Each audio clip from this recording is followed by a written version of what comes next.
Allow me to join those who this morning congratulated you on organizing this function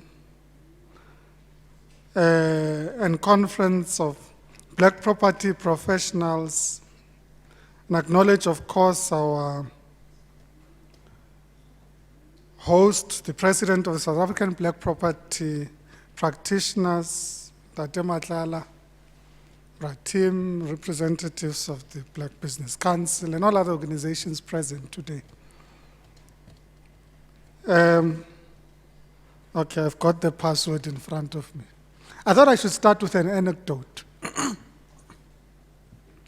Share an anecdote because it would possibly indicate some of the challenges we deal with in government, but also possibly illuminate some of the issues that are critical to the transformation of our city, to the transformation of the industry. And this anecdote relates to a time when, I think it was up until 2008, I served as a member of the mayoral committee responsible for economic development in the city of Johannesburg, and we initiated a program to replace what was then the Better Buildings program, and we titled it the Inner City Property Scheme. And when we designed the Inner City Property Scheme, Oscar says I should speak. Okay. He's taking the speech away.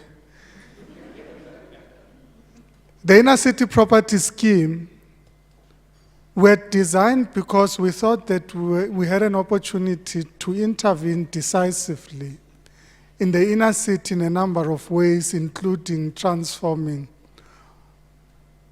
a city that was experiencing and continues in certain pockets to experience high levels of decay, but one that was also at the same time beginning to see significant levels of rejuvenation. And in this rejuvenation, sought to identify opportunities for Black property professionals across the value chain. Cognizant that the city, through its predecessors, the Better Buildings program or the Bad Buildings program that preceded that, we had transferred a number of properties from the city. Amongst those would have been properties that would have been abandoned. A lot of them would have been in arrears. Some of them would have been sectional title schemes. Some of them would have been owned by property owners who had abandoned the buildings, and a whole range of other buildings. And we're churning out these buildings at almost 2 a month that we would transfer into the hands of new property owners that were beginning to emerge. But we kind of thought that there's something fundamentally wrong in what's happening in the inner city property scheme, because the way in which the buildings are released through the Better Buildings program does not enable and facilitate transformation of ownership and participation across the entire value chain in the property profession. So we then introduced a moratorium to allow us to redesign the scheme, to enable us to then do the things that we thought are important, which amongst others related to creating a new class of property owners that could begin to participate more meaningfully. And just to summarize what we then designed. We designed a scheme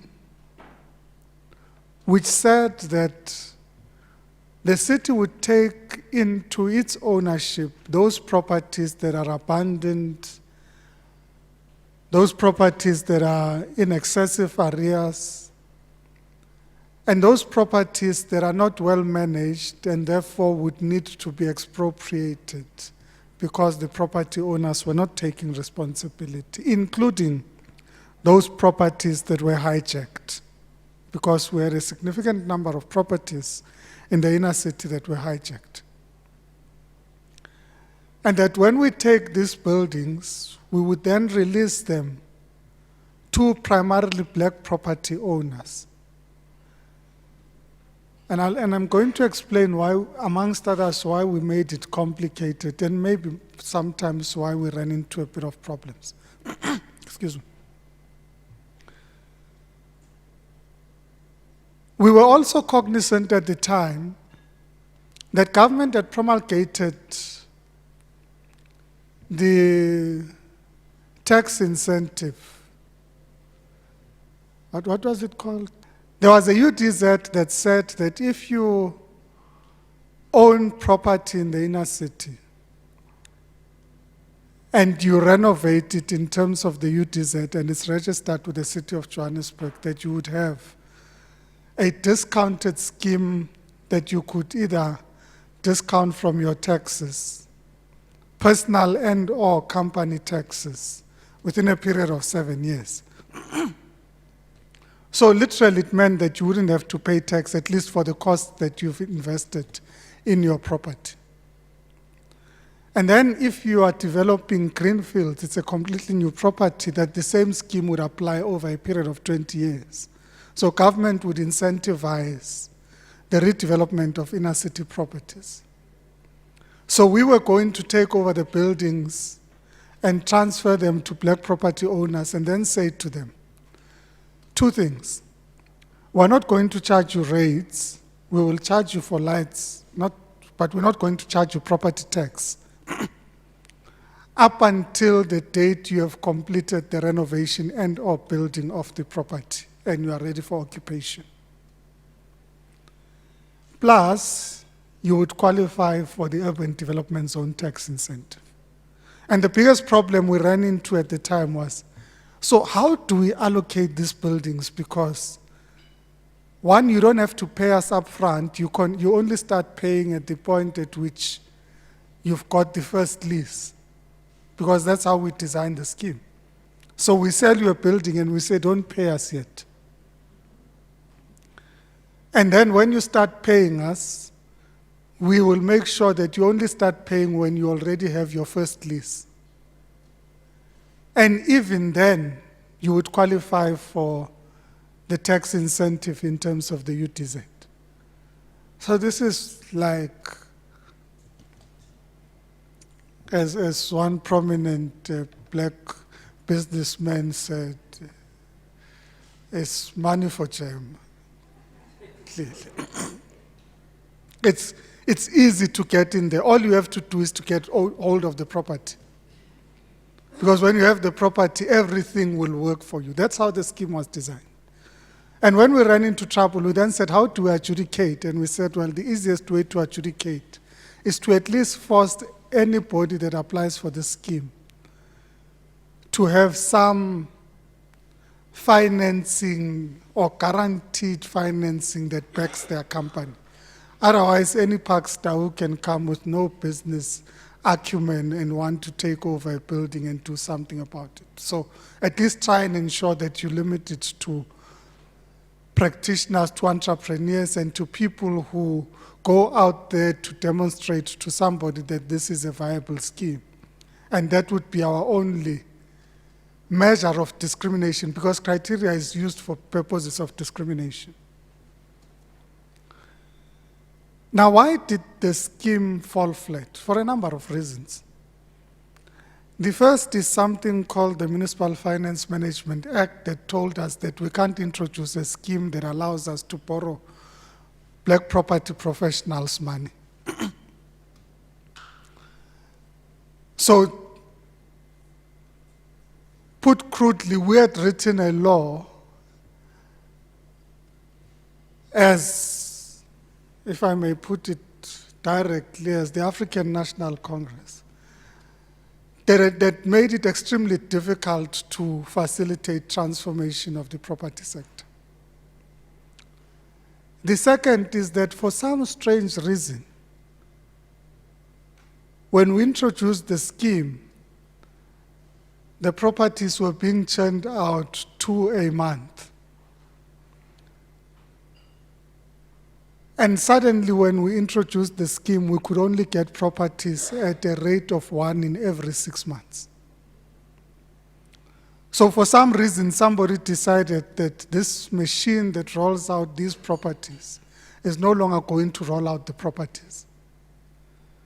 And it took us almost 5 years to release the first batch of properties that were transferred to black property owners to be able to take advantage of the scheme, which was modified then to accommodate all sorts of regulatory limitations that were imposed by law.